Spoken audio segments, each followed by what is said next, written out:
All'inizio hai fatto CRT. Differenze a me mi interessa quella. Che cos'era la CRT?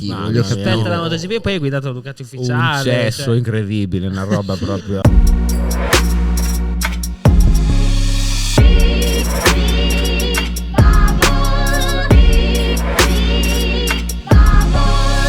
Ciao a tutti ragazzi, bentornati a Mic Bubble. Io sono Andrea Migno e come sempre con me è il mio host Filippo Carloni H. Fisci. Ciao a tutti. Andrea, non te li meriti i capelli, eh? Ciao. Oggi insieme a noi è venuto a trovarci un grande amico che di moto se ne intende. Con il numero 9 da Terni, se dico bene, Danilo Petrux Petrucci. Ciao Petrux. Ciao ragazzi. Ciao amiche. Ciao a tutti. Grazie dell'invito, è un'emozione stare qui in un podcast così importante. Grazie, trovo buono Petrux. Partiamo dalla domanda base, ovvero come stai, che non è tanto banale nel tuo caso, certo, visto che ultimamente hai avuto a che fare insomma con un incidente abbastanza importante. Ho fatto una grossa caduta con la moto da cross a Cingoli, qua sempre nelle Marche. Niente, mi stavo allenando, allenamento di cross. Io al motocross lo faccio. Quindi non come Aga allenamento? No, stavo facendo, non mi sono. Mi piacerebbe invitarlo a Aga, tra l'altro. Sì, poi infatti per storica quella frase, frase lì, sì, storica. Non stavo facendo allenamento come Aga, stavo facendo motocross. Fine dell'allenamento, io ero abbastanza stanco, ma probabilmente era il fatto che come se non so se fossi distratto o se mi sono ritrovato praticamente in questo rettilineo dove dovevo frenare prima di un salto. C'era un set di buche, io ho perso proprio la presa della manopola.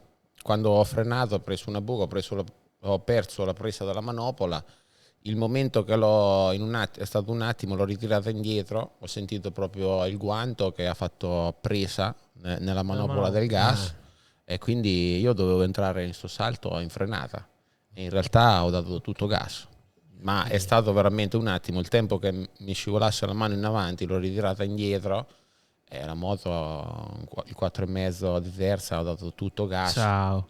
Il momento che ho realizzato che era tutto, non avevi preso il salto come dovevi, diciamo.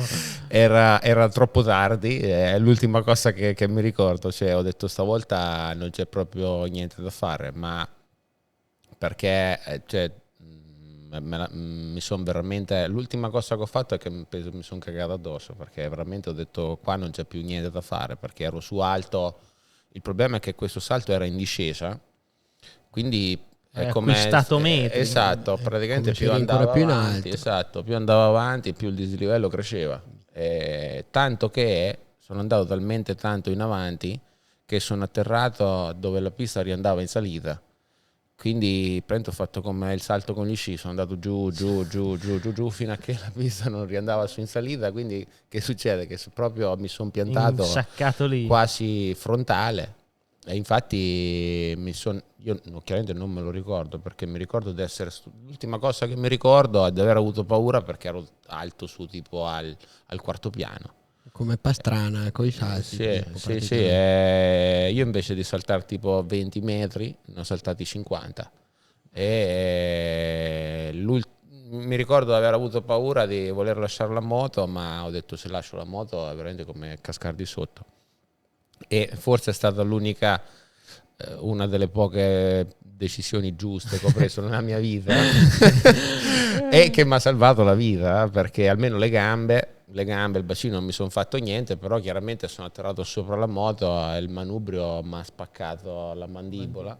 L'ultima cosa che mi ricordo è che ero su in alto, poi mi sono svegliato tipo dopo 10 minuti, scena con tu sdraiato per terra, tutta la gente intorno che ti guarda. Sarà successo.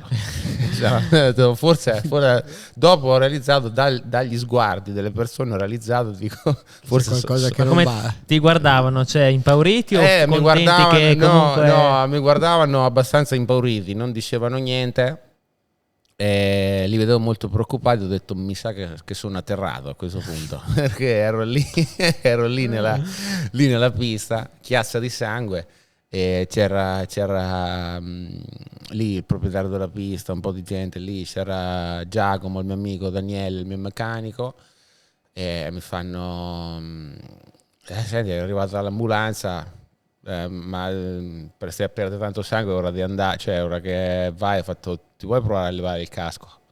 E io dalla botta in testa che avevo preso, chiaramente non mi rendevo conto di niente, cioè stavo cominciando a realizzare piano piano, continuavo a ripetere, sento i denti in bocca mischiati, cioè la sensazione era proprio sentire la bocca strana, sì, cioè anche perché poi la bocca ce l'hai sempre in bocca, capito? Capito? Quindi sempre la tua poi. Ce l'hai sempre no, in testa. Ho fatto fatica a togliere il casco perché comunque con la spalla destra ho rotto la clavicola e la scapola, facevo fatica a toglierla. Quando ho tolto il casco ho visto tutti questi intorno a me che hanno fatto hanno fatto tutti così e ho detto mi sa che è grave la situazione, ho detto. Però mi hanno provato a tirar su, ero tutto rotto, ho detto sì, aspetta, un dolore incredibile, ho detto prova ad alzarmi.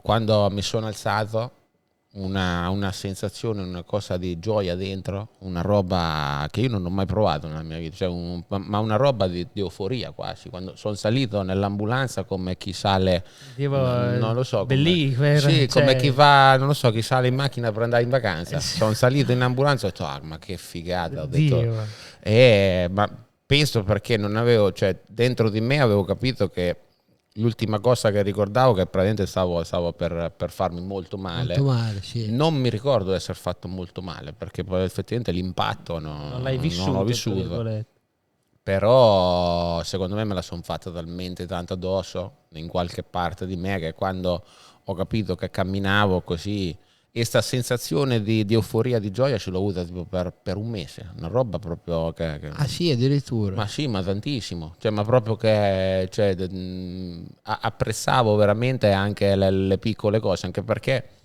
il giorno dopo, dopo che a me mi hanno portato ad Ancona, mi hanno operato d'urgenza qua alla mandibola, mi hanno ricostruito tutto, il giorno dopo, il pomeriggio, tipo, una voglia, immagina che era tutta la giornata che mi ero allenato, quindi sudato, polvere, motocross, quindi ruzzolato in mezzo alla terra, ero tutto sporco, t'hanno operato d'urgenza, la notte dopo insomma avevo una voglia di farmi una doccia, ma di insaponarmi, di mettermi sotto l'acqua, quindi io ho detto ma scusate, una doccia la posso fare? No. Eri tutto aperto, tutti dappertutto, bracciole, ero sbucciato come un mandarino praticamente.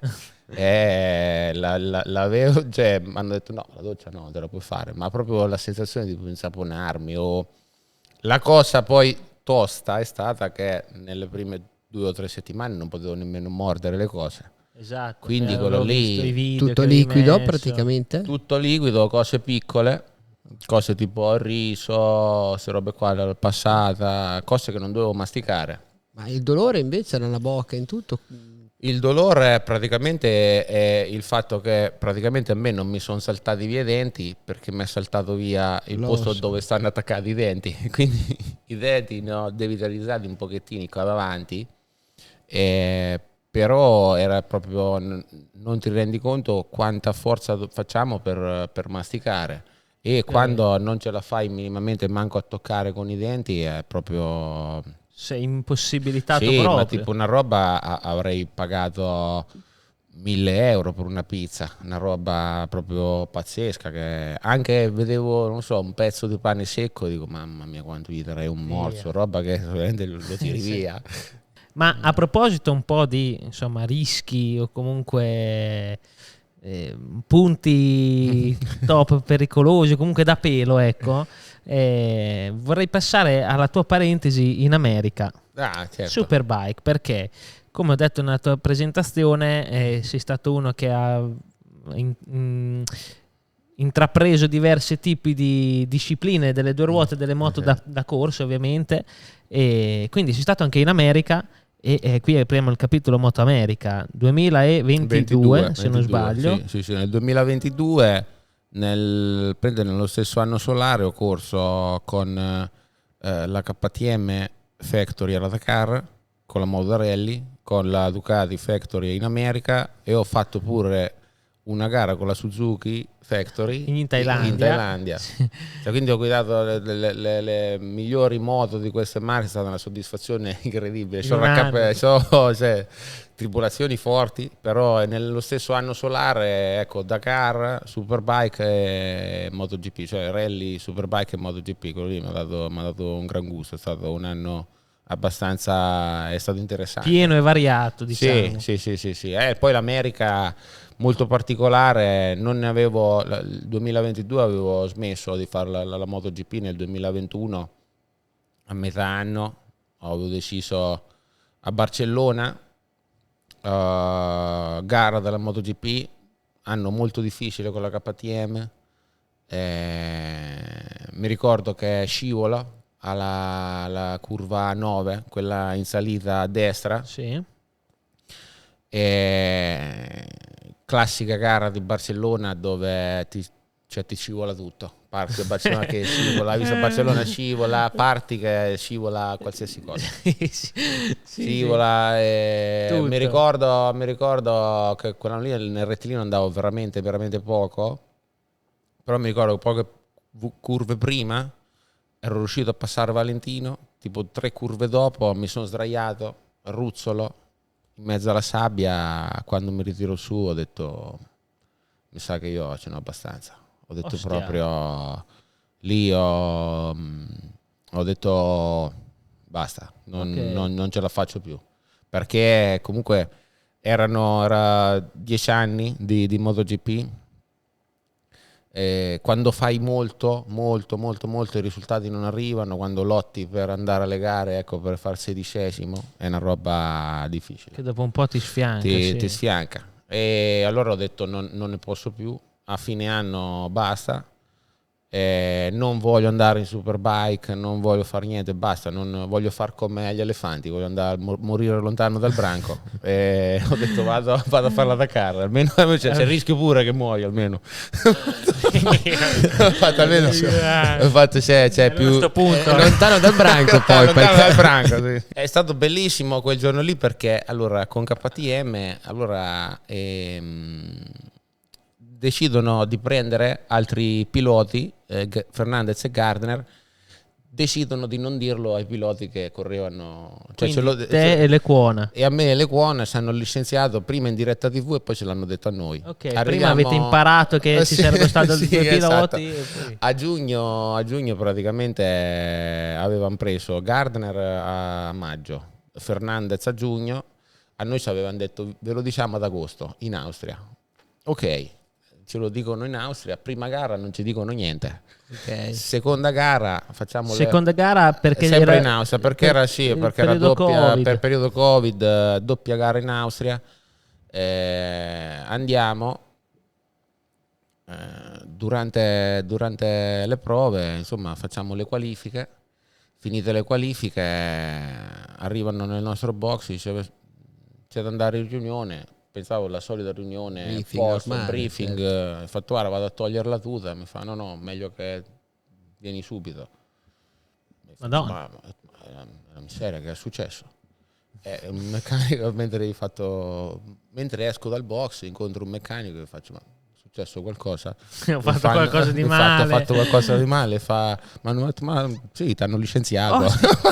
Il meccanico. Sì, ho detto, ma che meraviglia, ma davvero? Ho fatto, già lo sapevo. E niente, praticamente era uscito, no? Fernandez e Gardner confermati in Tech 3 l'anno prossimo. Insomma, vabbè. Quando ce l'hanno detto, c'era a fianco a me Lecuona, piangeva, tipo, poverino. Cioè lui comunque 10 anni meno di me, era mezzo anno che faceva la MotoGP. Io non ce ne avevo più voglia di farla, quindi ho detto alla fine mi avete fatto un favore quasi. E quindi ho detto a posto. E però, come ti avevo detto, quell'anno lì ho fatto molto per KTM. Esatto. Ho cercato di portare un po' il metodo che c'era in Ducati, anche le persone. Ho cercato di dire: guarda, con quello lì ho lavorato, quindi proviamo, facciamo. E questa cosa in azienda era piaciuta, ma anche perché comunque mi stavo impegnando molto. La sera ero La sera dell'Austria. la sera, sì, il sabato sera ero lì in hospitality, ero proprio testa Abbacchiato, bassa, Capanno. poi Capanno, grandissimo Capanno, ero rimasto solo io in ospedale perché gli Come Pablo Escobar sul dondolo. sì, praticamente ospitali della Madonna, 4 piani di ospitali di Red Certo, Bull bello. in Austria, tutto di legno, Bellissimo. non lo so, 8000 coperti, ero rimasto solo io anche perché erano le 8:30, le austriaci c'erano molto presto, ero rimasto solo io. Cele dice uguale, Cele dice che c'erano tipo le 6:30, sì. Erano le 8:15, non c'era già più nessuno. E vedo che scendono giù dal piano di sopra tutti i capi. Allora abbasso ancora di più la testa, metto qui la cosa, Con la testa sul tavolo. con la testa sul tavolo, faccio finta di grattarmi. E quando sto così con la testa bassa vedo proprio Pirer, proprietario di KTM, che vedo le scarpe che si mettono sedute proprio qui vicino a fianco alle mie. Tiro sulla testa e dico: faccio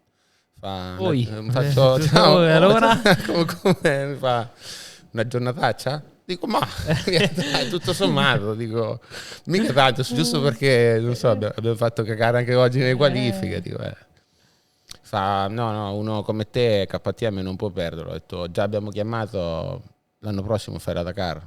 Io dico, Addirittura l'hai detto così. Partita così da loro. Faccio vabbè sì, io ho detto mi piacerebbe, ho detto un giorno. Fa no.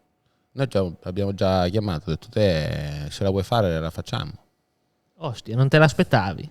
Io Cioè, ci avevi già pensato a quel difficile punto? allora, a quel punto dico, lo sai che c'è? Dico, Ti dirò. ti dirò. Tanto non ho più voglia di stare a sbaccagliare qui con gli ingegneri, il pesi, le misure, l'aerodinamica, le cose.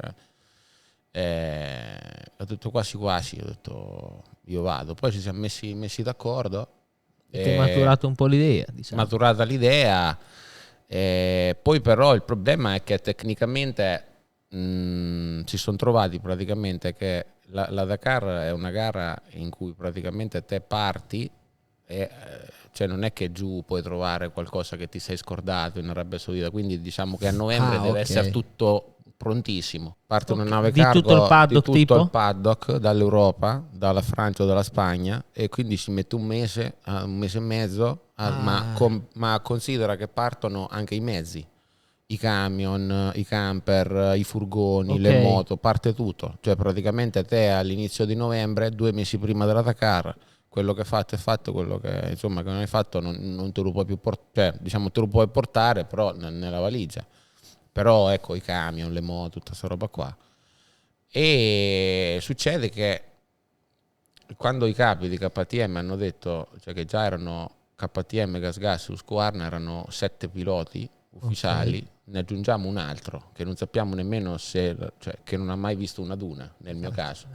Quindi si sono trovati questi del team, 40 persone, a dover istruire completamente un'altra struttura.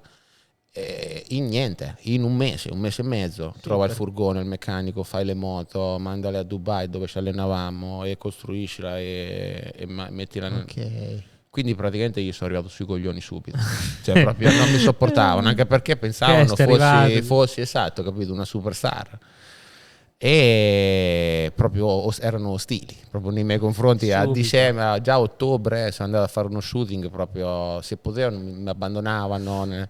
Io ho trovato molto affetto nei compagni di squadra, che invece lì sono veramente compagni di squadra, sono tuoi amici, e tutti loro mi hanno aiutato veramente tantissimo nell'imparare qualsiasi cosa. Ma ad esempio Petrux, com'è appunto il programma della Dakar? Cioè come si sviluppava? Giornata di gara, le moto partono per prime, praticamente i mezzi partono in base alla diciamo la leggerezza. Quindi moto per prime, quindi praticamente dipende dal trasferimento, ma io mi svegliavo sempre tra le 3. Ecco, le 3 e mezza, alle 4. Orari tuoi del pilota, 3 e mezza, 4 di mattina ti svegliavi. Di mattina, Allora io praticamente andavo a dormire nella tenda la prima settimana perché avevo pure il Covid, quindi mi avevano isolato pure. Ostia, già tanto gli stavo sui coglioni, quindi Cioè. non vedevano l'ora di mettermi a partire, subito mi hanno dato la tenda.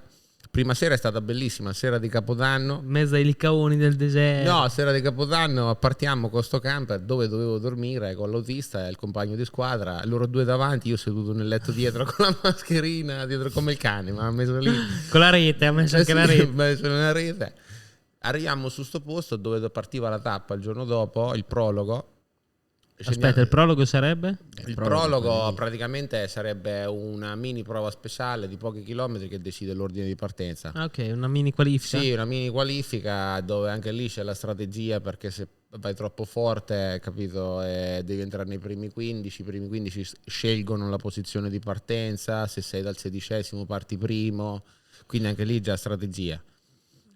Scusa, perché non so, conosco poco della carta. In che senso scegli il posto di partenza? Lì praticamente il regolamento funziona che i primi 15 o i primi 20 del prologo possono decidere, cioè praticamente il primo che fa il primo tempo, te fai il primo tempo in qualifica, decidi di partire 20°, perché chiaramente chi più parti avanti più trovi il deserto vergine. Esatto. Cioè significa che tu il giorno dopo praticamente quello che sceglie di partire per primo, cioè parte nel deserto che non c'è passato ancora nessuno. Invece partendo 20° vedi almeno un po' di tracce degli altri. E diciamo la posizione migliore è dal 15° al 25°. Nel mezzo. Sì, poi in realtà le moto arrivano fino a 150, cioè le moto sono 150. 150. Però trovi delle buone tracce dopo il 15°, il 20° e per terra non è tanto sfondato, perché poi comincia a sfondarsi. Cioè cominciano a farsi i canali e quelli che partono 60°, 70° trovano già le piste, le tracce già sfondate. Ma in quel caso, cioè, domanda veramente da ignorante, cioè a vedere da casa riprendono, no? Sei proprio nel deserto, ok, se la pista è sfondata non si passa da un'altra parte, o comunque passi lì perché la pista è migliore? No, passi lì, cerchi di capire. Allora ci stanno magari, quando uno parla di pista, è una traccia di 2 canali fatta da una Jeep. Quello lì, una pista, significa che c'è una traccia. Ok. E chiaramente le moto sono una da una parte e una da un'altra, però comincia a sfondarsi. Se fuori ci sono i sassi, cominciano a portarsi fuori, però spesso fuori ci stanno i sassi, fuori dalla pista, quindi non ci puoi passare. E il problema è quando poi quelli delle moto che sono dietro, che partono al 60°, 70°, dopo poco arrivano i primi delle macchine. Ciao. E quando arrivano i primi delle macchine ti riempono di polvere, ma più che altro le macchine invece vanno fuori dalla traccia. Quindi perché gli dà meno fastidio. Esatto, dalle macchine, poi non ti dico i camion comunque che hanno le ruote alte 160 centimetri, cioè sfondano tutto, cioè fanno i canali di carri armati. Esatto, con le moto li incontri anche i camion, c'è questo rischio? Se sei molto lento che sei dietro, sì. Io no, io sono stato sempre davanti, non ho mai incontrato nemmeno una macchina, ringraziando Dio. Okay. Io sono sempre partito massimo 40°, il giorno che ho rotto sono partito tipo 45°. Per fortuna non ho mai incontrato le macchine, cioè non mi hanno mai ripreso. E comunque ecco, la mattina sveglia freddo dalla Madonna, cioè dormivo con già la calzamaglia, già le cose dell'intimo, mangi qualcosa, ti cominci a vestire e ti vesti non da gara, cioè sì, da gara, però sopra giubbetti, passamontagna. Io portavo 2 giubbetti, un K-Way, una protezione, perché comunque te esci che sono 5-6 gradi e tipo ti fai da qui a Misano, la partenza della tappa è a Bologna. E tipo te prendi, vai in autostrada al limite, cioè il limite come codice della strada. Certo. Ti viene dato questo roadbook che è un rotolino di carta dove c'è scritto il chilometro progressivo, cioè qui tipo qua da Misano, come in autostrada chilometro 300, sì, 301, la partenza è qua al cancello di Misano, c'è scritto 00 start e te arrivi ecco a 100 metri 0,1 c'è il disegnino della rotonda e la freccetta che va a sinistra, quindi te parti al progressivo, quando è 0,1 cerchi l'incrocio. Ma sai questo che vai a scorre come? Esatto, lo devi mandare te, c'è una levetta che fa avanti e dietro. Ok. E questo qui ti viene dato un primo roadbook che viene per raggiungere il posto dove parti. Della partenza. Dove parti, comincia a farsi giorno, ho visto delle albe bellissime, perché parti che è notte, non vedi niente, cioè proprio parti nel deserto che non vedi veramente niente, solo le stelle. E arrivi tipo verso le 6:30, 6:40 su sto posto fuori dall'autostrada, cioè proprio salti giù dall'autostrada, c'è il classico arco della partenza, lì ci sono tutti, lì ti spogli, tutti i giubbetti.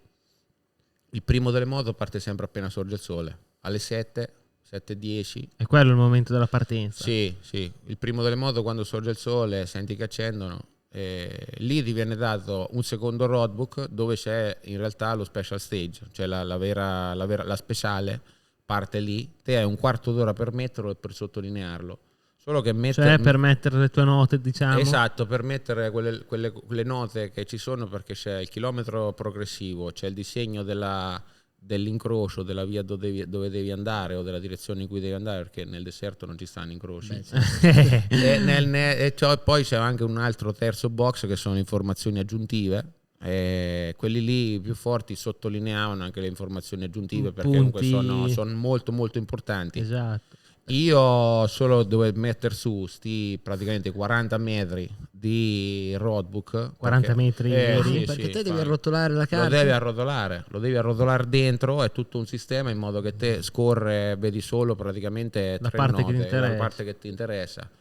Per metterlo dentro, e lo devi mettere bene, perché se poi scorre male ti si strappa. Baldri storto, certo. Adesso già solo prima di partire, quindi sa solo di partire, ansia perché già non lo sapevi mettere. Adesso per fortuna hanno messo quello digitale, che tutti sono impauriti perché si rompe, però non lo metti. Però io me la facevo addosso, quindi prendevo, cercavo di metterlo su meglio possibile, metterlo su, perché è un quarto d'ora tipo preparco e poi parti.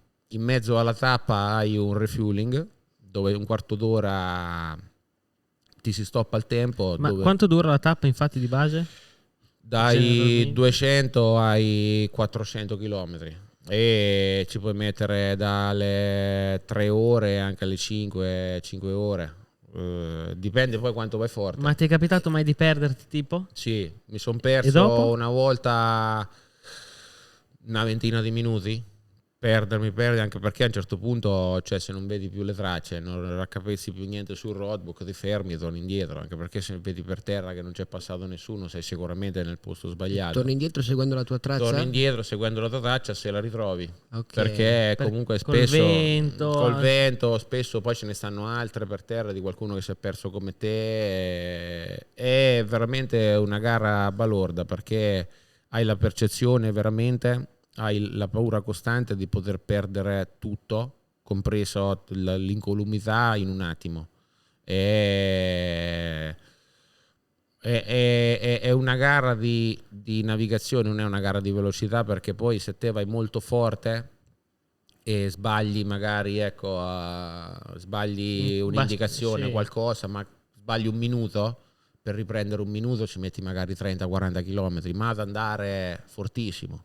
Quindi conviene sempre star molto presenti sulle note. Io non ero molto bravo a navigare, però ne capivo qualcosa, partendo sempre magari nelle posizioni in mezzo, come ho detto, 15°, 20° delle tappe, avevo delle buone tracce per terra, ma spesso proprio addirittura quando segui le tracce così che per terra sei pressoché sicuro, nemmeno navighi. Cioè segui solo per terra, vedi dove vai, giusto. Tipo nelle dune, vedi dove sono andati gli altri, lo vedi, cioè sai che sei nel posto più giusto, lo controlli. Però a me mi è capitato anche di essere in ritardo tipo 3-4 km sul roadbook, cioè che ero andato avanti e non avevo mandato avanti il roadbook.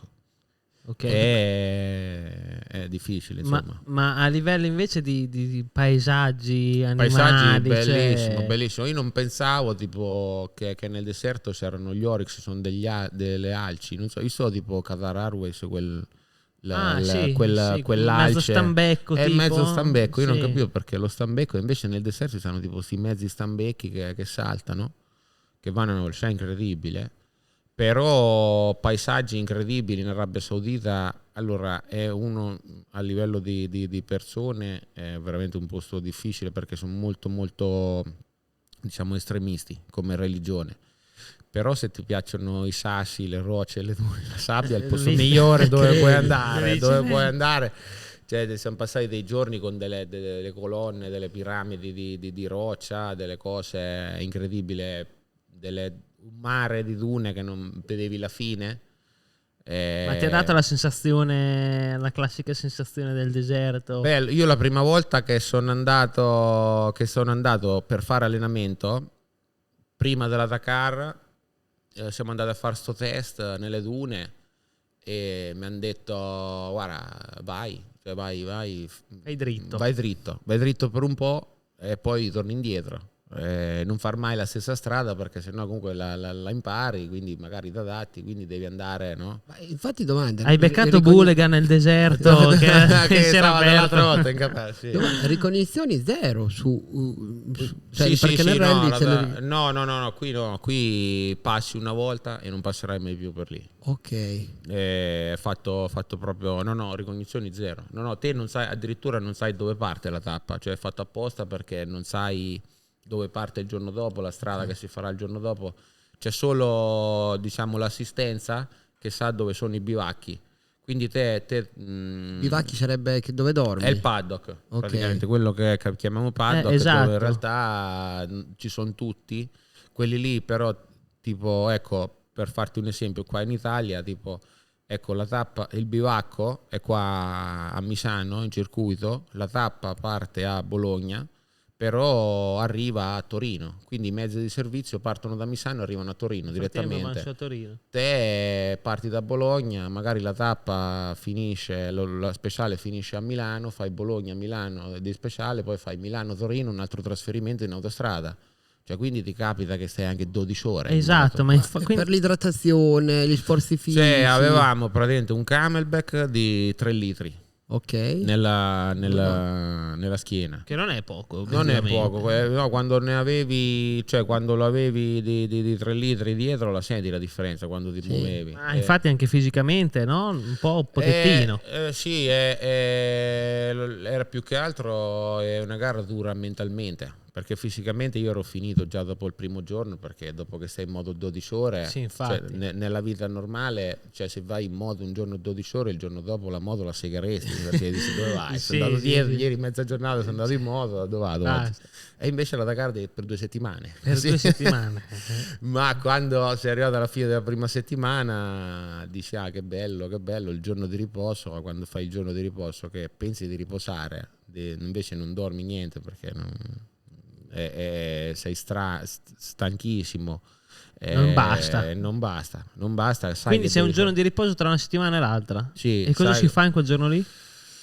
Niente. Metti a posto, ci hanno portato in albergo la sera prima, ci hanno portato in albergo noi, fortunatamente che eravamo piloti ufficiali, perché sennò no. E siamo stati lì, io ho mangiato in camera, cioè proprio è stato bello come quando mi sono fatto male, assaporare, che dico cazzo, il letto, il bagno, bello, sul rubinetto, bello, per farla mi metto seduto, guarda che bello, guarda. Queste robe qui già la mattina dopo dico no, guarda, devi ritornare di là, di ritornare nella fare altre 12 ore, interviste, rimettono a posto la moto.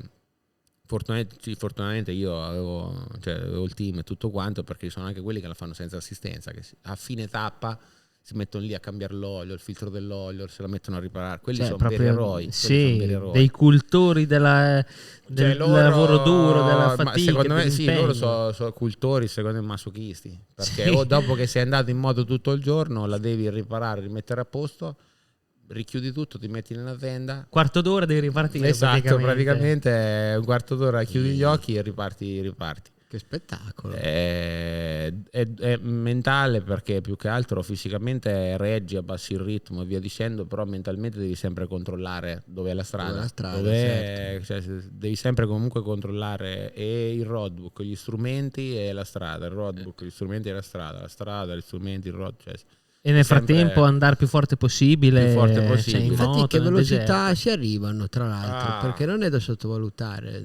Io dipende dalle tappe, se ci sono, diciamo, dal terreno. Io ho fatto terzo in una tappa che ero in testa e erano questi un plateau enorme. Perché scusa, parentesi, hai partecipato, ma che dopo ci voglio arrivare, hai vinto una tappa della Dakar, perché ne parliamo, ma l'hai vinta una, ma sì, prosegui sì, che dopo ne parliamo. C'era partenza di questa tappa, plateau, cioè praticamente il lago salato che non vedevi la fine. Lago salato, cioè proprio secco, sì, okay. sì, per terra, terreno battuto, duro. Non vedevi la fine, un drittone piatto, infinito. Piatto, ma intorno ti giravi, non vedevi la fine, cioè piatto, mare, tutto, mare. E noi navigavamo, praticamente c'erano queste piste, ma io mi ricordo, praticamente siamo partiti, parti comunque le distanze che qui da noi non sono, cioè quello quando stai nel deserto è affascinante perché dici adesso faccio 40 km in questa direzione e vai dritto, non incontri niente. In linea d'area sì, e praticamente c'erano queste note molto molto lunghe con il cap che sarebbe l'heading, cioè come per dire 90 est. Quindi c'era tipo, che ti posso dire, 4 km, gas aperto, e io lì proprio sesta piena, 160, 170. Per 4 km? 4 km così, poi magari cambiava il cap, arrivavi magari scollinato, cioè magari così, c'era di cambiare direzione, dal cap 90, magari sinistra, cap 35, quindi andavi verso un'altra direzione, mettevo la quarta, quinta, sesta, cruise control a 160, sì, passavo, fum. Dopo ma il terreno lì com'è? Cioè, no, lì quel giorno lì, comunque... quel giorno lì, quella tappa lì era proprio sto terreno, aveva piovuto la settimana prima, un po'. Era molto battuto, era proprio terreno, terra, proprio gara di MotoGP, quindi per fare i curvoni mettevo la quarta nel rettilineo, sesta in carena, e praticamente siamo arrivati al refueling, chilometro 143, che io ci ho messo 1:02, cioè sono andato praticamente a quasi 140 di media. Cioè quasi veramente come qua mi sanno, non dico con la MotoGP, ma comunque quelle velocità lì. Sì che andavamo quasi sempre dritti, però abbiamo cambiato direzione qualche volta, ma io mi ricordo che avevo usato solo quarta, quinta e sesta. Gas aperto, gas aperto, così. Sono arrivato là al refueling. Perché hai detto a metà tappa? Metà tappa ti hai calcolato solo le moto si fermano, dove te hai un quarto d'ora dove praticamente rimetti l'acqua nel camelback o quello che hai, rimetti i sali. Se ti è scoppiato l'airbag devi rimettere una carica dell'airbag e poi metti la benzina alla moto. Ma devi fare sempre tutto te o c'è un'assistenza? No, tutto te. No, l'airbag vedono che ti è scoppiato, te lo togli, sfili la bomboletta, loro le hanno lì e la rimetti. E hai un quarto d'ora di tempo, mangi qualcosa, le barrette e riparti. E via, quarta, quinta, sesta, un'altra volta. Lì, sì, riparti. Io quella tappa lì era la tappa più lunga, abbiamo fatto 2 refueling, erano quasi 500 km. Io penso di averne fatti 250 di sesta così. La motocicletta non lo sente. È impressionante il fatto che fa 2 settimane in quella maniera, cioè un 4,5 monocilindrico è una roba. Infatti quella moto, poi la moto con cui ho fatto la gara l'ho comprata perché è un mezzo incredibile. Sì, è una moto, la moto da rally è una roba. Rispetto a quella da cross, quali sono le differenze base? C'ha il telaio allora a traliccio, molto più lunga, molto più grossa. Il motore è sempre un 4,5, ma praticamente c'ha una corsa lunghissima, quindi può stare tanto a alti giri, e alle marce lunghissime. È una moto che fa praticamente in autostrada fa 180. E con la moto, quella ufficiale, quella che avevano Benavides, Walkner, questa qui faceva anche 200. Ma te lo dico perché uno dei test che facevamo era proprio il drag test, cioè test praticamente tipo sul rettilineo per il motore, per vedere quanto. Ma sempre cioè su asfalto o proprio anche su asfalto, sia su asfalto che su sterrato, per vedere quanto faceva, facevi uno sparo. Sì, uno sparo proprio, era una roba che facevamo perché comunque alla Dakar il motore conta, perché le distanze sono veramente grosse. Conta molto, è un'esperienza bellissima. Quindi per un malato di tecnica, uno che ti piace la tecnica, è il posto più bello dove puoi andare. Se c'è un problema, ti si buca una gomma, la catena. Allora, la gomma no, c'è le mousse dentro, quindi non ti si bucano, però nella tappa te devi risolvere tutto da solo. Ti possono aiutare gli altri. A te è successo? È ricaduto? Ti eri fatto male? Io sono caduto, la tappa che ho vinto mi sono tagliato. Pensavo che fosse veramente una giornataccia quella tappa lì, dopo 60 km, per evitare un cammello mi cappotto in un fosso, vedo c'è sto branco di cammelli, io vengo qua da uno stradone, c'era sta duna, vengo curvone a sinistra, me lo ricordo, c'è sto branco di cammelli che mi attraversa davanti, dico guarda belli cammelli, a un certo punto l'ultimo della fila si rigira e viene verso di me, e faccio io, vado verso destra, vado fuori traccia, c'era tipo lo scanello dell'acqua e faccio capriola di là della moto, casco per terra, dico porca puttana, vado là, io sto cammello l'ho macchia. Solo che il cammello, cioè alla fine uno vede è alto come sta stanza, non è proprio piccolo, cioè mi sono ritrovato davanti e ho detto che faccio, niente, riparto, non ti preoccupare, riguardo la moto tutta fasciata, mi si era rotto pure la chiusura dei pantaloni, quindi i pantaloni aperti, che ti van giù, pantaloni di tabacco, esatto, che mi van giù, me li ritiro su, mi metto seduto, ogni volta che mi mettevo in piedi mi cascavano giù i pantaloni. Però sono ripartito, sono al refueling. E dopo quella lì l'hai vinta? L'ho vinta quella, mi sono rimesso lì, ma l'ho vinta perché praticamente al refueling, prima del refueling, sono stato bravo in un canyon ad andare giù quando c'erano i sassi, avevo recuperato molto, molto tempo, però mi aveva arrivato un altro, Sanders, che mi ha aiutato moltissimo, cioè quella tappa lì praticamente me l'ha fatta vincere lui, perché siamo ripartiti dopo il refueling, io mi ha passato, io ho detto cazzo adesso provo a stargli dietro, io sono stato dietro un po' in tutti i fiumi secchi, tutte queste robe qua, poi a un certo punto fiumi secchi, dune, a un certo punto riarriviamo in un altro lago salato, in un plateau incredibile, solo che vediamo una tempesta di sabbia proprio che arriva verso di qua e noi dentro, cioè proprio andavamo in quella direzione. Tempesta di sabbia, c'è ventone, sabbione, no, nebbia. Già infatti non vedrai nemmeno nebbia in Valpadana, e c'era sto Sanders qui davanti a me, gas aperta.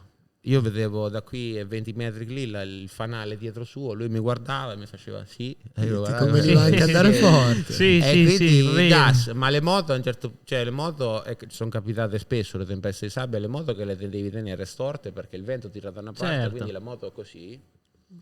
E io ho detto se lui va così ci posso andare pure io, cioè alla fine se trova qualcosa me ne rendo conto, lo prende prima lui e scoppia un minimo. E lui niente, lui andava, io pure, un'ora infinita, rientriamo un'altra volta in un canyon, doveva suonare un checkpoint. Checkpoint praticamente si chiama waypoint, dove praticamente te li devi validare, che sono punti della tappa, esatto, dove sei passato. Ok, che è obbligatorio passare lì. È obbligatorio passare lì, devono suonare, ti suonano per farti vedere che te l'hai preso, hanno un raggio grande, più è grande nelle dune è grandissimo, quando c'è una pista invece come è quello, se fosse immaginario, esatto, un raggio, una roba tipo GPS, esatto, diciamo. È un punto GPS in realtà, però te avendoci il GPS ci devi passare dentro, di buono entriamo in sto canyon, cioè le tracce andavano giù per sto canyon e continuavano, però non ci suonava sto waypoint, facciamo 100 metri, 200 metri, si gira, mi guarda, cioè anche lui si era accorto. Anche lui si era accorto, chiaro.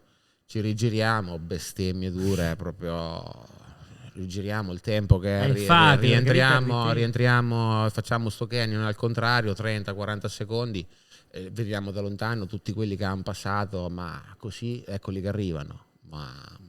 Tutto quello che hai fatto, buttato quello che hai fatto, ma un'ora a gas aperto al buio, rischi, esatto, il rischio, cioè, dici metti in ballo la tua vita così che in solitaria, così dici rischio la vita per niente e rieccoteli. Quindi arriviamo in sta vallata con sti canyon, chi provava ad andare da una parte, chi da un'altra, io e lui e Sanders, il mio compagno di squadra, ci guardiamo, io provo ad andare da una parte, io provo ad andare da un'altra, io mi ricordo che lui era a 20 metri da me, spostato, scendiamo giù da una ripa in un altro fiume secco, sento ping ping ping, mi suona il waypoint, mano dal cielo, gli faccio sgasso, via. Gli faccio così, niente, lui non mi sente. Il problema è che mi sono rigirato, tutti quelli che stavano a guardare anche dove stava il waypoint hanno visto che io mi sono rigirato, quindi lo vanno a prendere lì.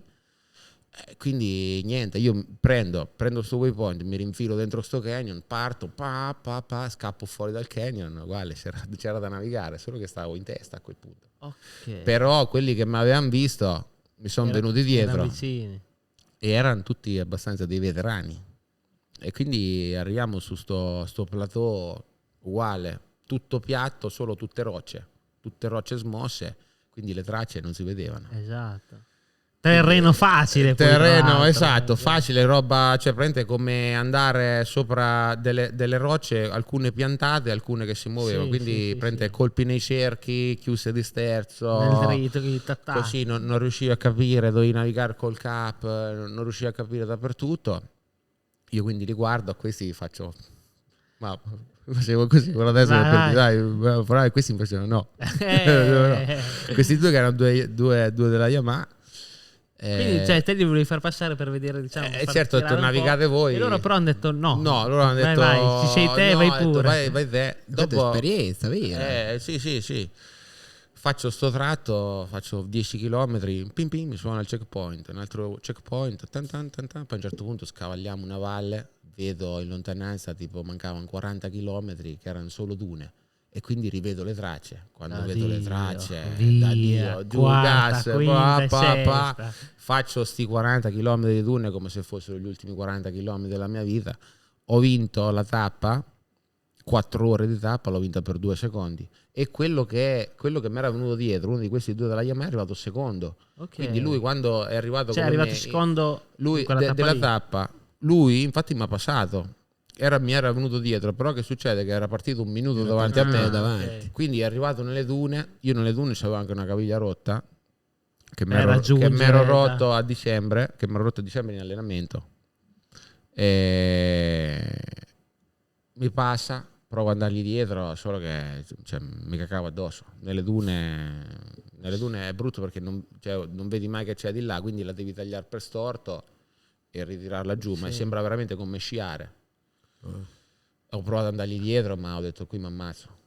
Però io l'ho fatta. Quando sono arrivato lì, ho vinto una tappa di 4 ore, l'ho vinta per 2 secondi.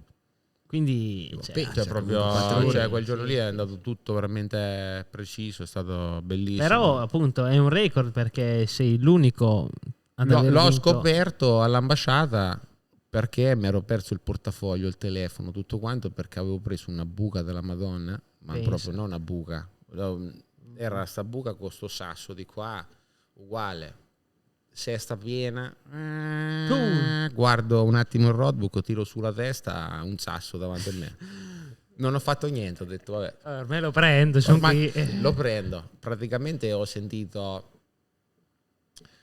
un colpo talmente forte sotto, cioè che prende dalla schiena qui, diciamo da dove non batte il sole, che mi è entrato qui sulla gola, sentivo proprio tanto che sono rimasto senza respiro, ma non cadendo dalla moto. La moto ha preso sto colpo e sono riatterrato dritto. Però in realtà l'hai preso quel sasso. Quel sasso l'ho preso talmente forte che qui c'avevo una bustina di cellophane con il telefono e il portafoglio e tutto quanto, che mi ha sfondato la saccoccia praticamente, e me lo sono perso. E non me ne arrivi alla fine della tappa. No, è il giorno che ho rotto la moto. Me lo sono perso, quindi mi fermo. Chiamo qualcuno. Esatto, chiamo quelli del team. Perfetto. No, non ce l'ho. Quindi quel giorno che mi si è fermata la moto lì in mezzo al deserto. E tu come hai fatto? Niente, ho chiamato, ho fatto spinto il bottone rosso. C'è una radio. Tipo un SOS. Un SOS, parli con quelli che sono a Parigi e ti mandano l'elicottero in un attimo. Io ho provato lì a ripararla, la moto, non era riparabile. Quindi niente.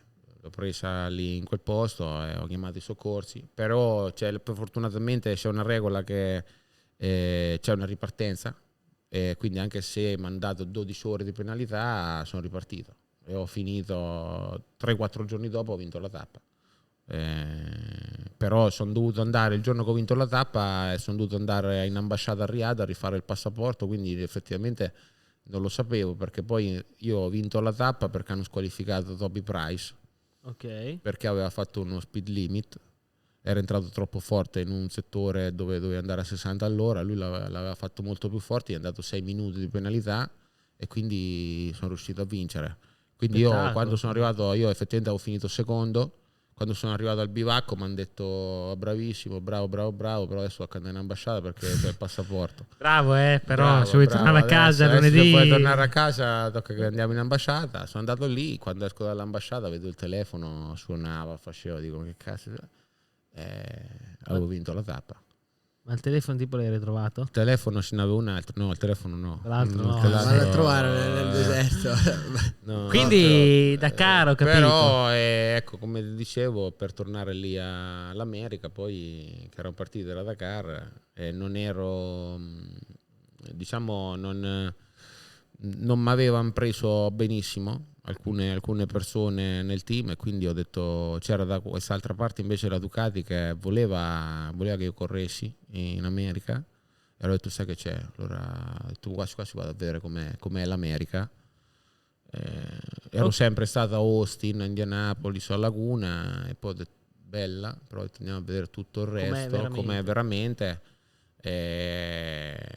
Devo dire che è particolare, non è proprio, cioè diciamo che gli americani, quell'America, quella che vedi nei film, è molto diversa, anche perché loro sono molto bravi a fare i film, quindi se la raccontano molto meglio, la raccontano molto meglio di quello che è, però è stata un'esperienza molto molto bella. Allora, quindi capitolo, scusa Phil, capitolo Dakar, no scusa te, capitolo Dakar, appunto, esperienza della Madonna da matto, sì. nella quale hai vinto una gara, e non abbiamo appunto sottolineato poco, ma è un record perché hai vinto in MotoGP, hai vinto in una Dakar, è stato l'unico. Sì. E adesso non diciamo niente, ma speriamo anche nelle altre cose che stai facendo. Ma ok, la parentesi Dakar è stata chiusa, mi vai in America, e appunto in America, perché anche lì a vedere da fuori le piste non è che facevate, mi sembra che non si fa in America nelle EMA la safety commission, no, cioè, ho visto delle piste tipo, che a proposito che sono bravi a fare i film, tipo tra Austin e una pista media americana. Allora, noi la MotoGP, ogni volta che facciamo una safety commission a Austin minacciavamo che non volevamo correre, perché la pista era una roba, cioè nonostante fosse nuova c'erano le buche, ma non buche, quando dicono una pista che è bucata in realtà sono gli avvallamenti, non è che ci sono proprio le buche. E ad Austin ci sono degli avvallamenti, ma proprio degli scalini che la moto salta. Parentesi, perché com'è che era quella volta che mi hai raccontato Austin, quella volta io Austin la odio, cioè un posto cioè una pista più brutta di Austin, difficilissima, poi piena di buche, cioè cominci che fai sinistra, destra, sinistra, destra, sinistra, destra, sinistra, così per 10 volte, poi fai una staccata della Madonna piena di buche, un rettilineo pieno di buche, una frenata piena di buche, insomma arrivi là, sinistra, destra, cioè un rodeo veramente, una sensazione texana, di incontrollabilità della moto, proprio, che dici pam, esci, dici ho fatto un giro della Madonna, esci là, invece chiappi 3 secondi come se fosse niente, proprio dici questo qui ho fatto un giro incredibile, perché dicevo la moto da tutte le parti, da tutte le parti, chiappi, dici porca miseria, guardi la tabella, vedi non lo so, 2.04, te hai fatto 2.07 il primo, perché mi sembra ancora solo 3 secondi, sì che è il primo giro, però magari un secondino lo butto giù, ma ne mancano sempre 2, comunque e infatti quell'ultima volta il MotoGP a Austin mi sa che avevo finito ultimo, quella col KTM l'ultima volta che ho dato la volevo segare, rigida, dura, in quella maniera lì. Invece con la Ducati, che Superbike, sono riuscito a vincere, ma quella era veramente un fiore all'occhiello, Austin, perché poi abbiamo corso in delle piste dove veramente abbiamo trovato le buche, cioè proprio dove mancava l'asfalto ci hanno messo la resina. Ma come nei paesini, esatto, praticamente. sì, asfalti, cioè tipo non riuscivamo a toccare minimamente né il gomito per terra, proprio niente, asfalti proprio vecchissimi. Però parte come se fosse comunque là, mi sembra che fa parte delle sì, no, loro, fa parte del gioco. Sì, a loro è una cosa in più, è una difficoltà in più. Sì. Cioè io quando gli ho parlato di questa cosa, dei muretti vicino alla pista, del fatto che le moto scivolavano e le lasciavano nella corsia cioè nella via di fuga, che io dicevo, ma scusate, cioè oggi c'era una qualifica e c'erano 6 moto lungo la pista, cioè, come cadaveri in mezzo. Io ho detto, ma scusate, ma se uno casca e prende una moto che sta lì a 10 metri, mi fa è una caratteristica, è così, è tipico. E faccio, ma è possibile che uno deve passare 2 metri più largo perché lì c'è una buca della Madonna che se tocchi ti toccano le pedane? Mi fa, ma te che problema c'hai? Hai fatto la Dakar? Io ho capito, però nel senso non è che passo tutti i giorni a 2 metri da un muro che devi andare sempre più forte.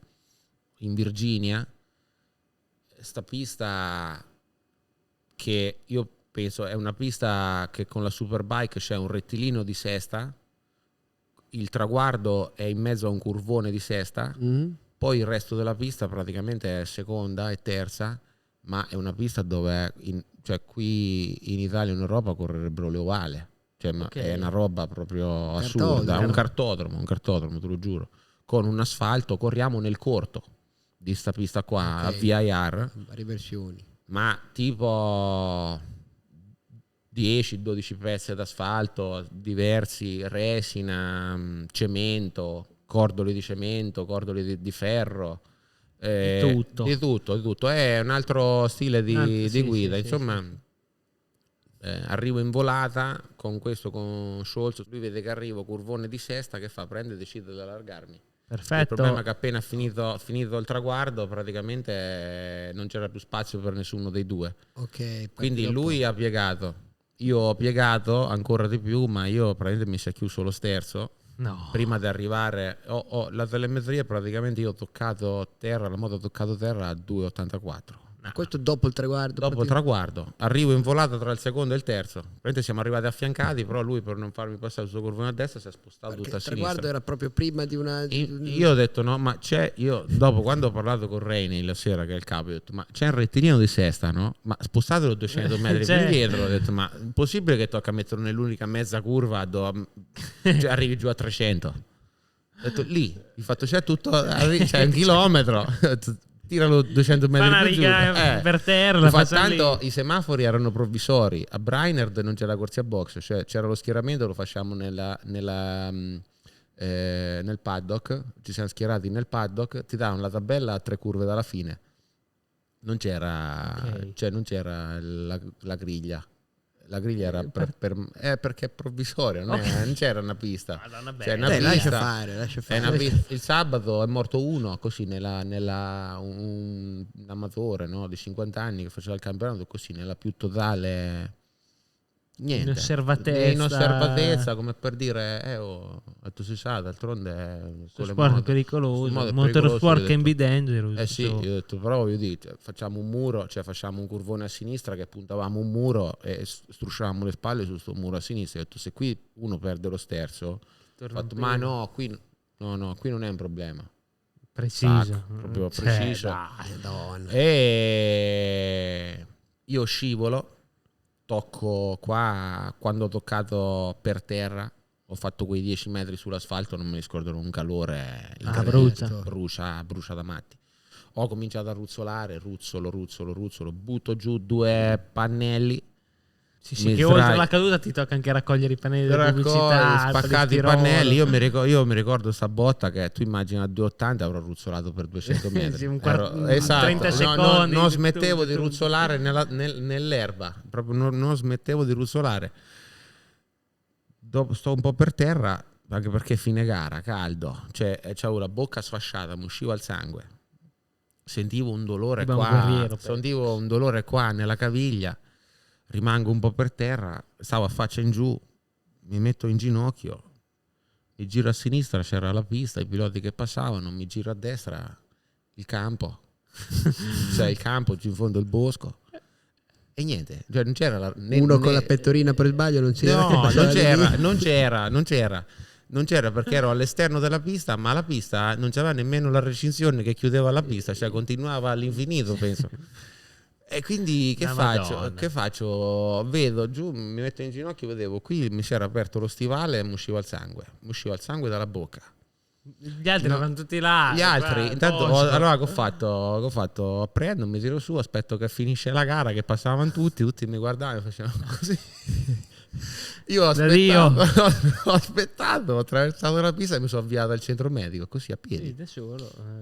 E loro tutto normale. Io ho detto, ma scusate, ma avete visto laggiù? Mi fa, però abbiamo visto che dopo un po' ti sei rialzato, quindi non siamo venuti giù.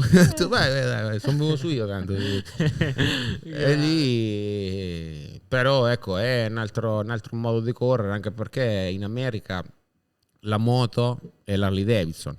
Sì, con le quali tra l'altro si fanno anche le gare. Esatto, ma quelle gare lì, le gare dei bugger sono più seguite delle gare della Superbike adesso, ma anche come partecipazione proprio, ma sono seguitissime, anche perché loro in America, tranne in California, la moto per loro è solo Harley Davidson. Quindi, le strade sono dritte, poi ti metti lì, manubrio alto, però è stata, insomma, ho perso il titolo all'ultima gara. Sì, perché anche lì vittorie, podi, ti sei giocato il titolo fino alla fine, hai fatto secondo nel campionato comunque. Sì, ho fatto secondo, c'era Gagne. È importante sottolinearlo secondo me, perché tra caviglie, sangue da tutte le parti, poi piste sconosciute, tra l'altro piste non europee. Difficile, cioè il Cavatappi di Laguna Seca è una passeggiata, cioè abbiamo corso in piste dove veramente sembrava di andare giù nelle rampe dei garage. Sì, una roba, delle robe che dici, cioè, secondo me quello che ha fatto la pista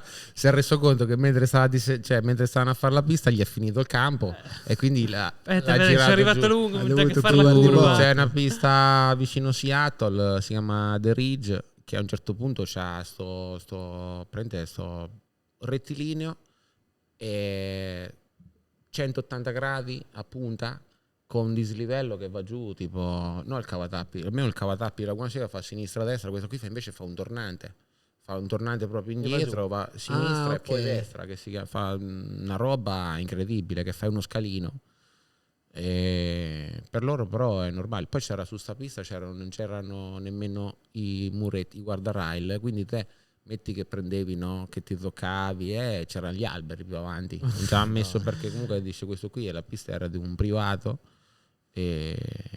Però sono girato, ecco, questa qui era nello stato di Washington, a Seattle, poi ho girato un po' tutta l'America, è stata una bellissima esperienza, ma preferisco l'Europa, ecco. Sì, non la rifai più. Ecco, appunto, Petrux, io ti volevo chiedere, in America quali sono stati i posti più belli che hai visitato, e poi, cioè, vivevi là quando correvi là, come era la routine? Un po' là, facevo comunque la proprietà del mio team aveva anche un casino, e quando me l'avevano detto è stata una delle cose che hanno detto per provare a convincermi ad andare là in America, per dire guarda ti mettiamo a vivere in un casino, c'è una suite tutta per te. Dico porca miseria, ti dirò. Ho detto quasi un casino in America, io vedendo sempre i film, no?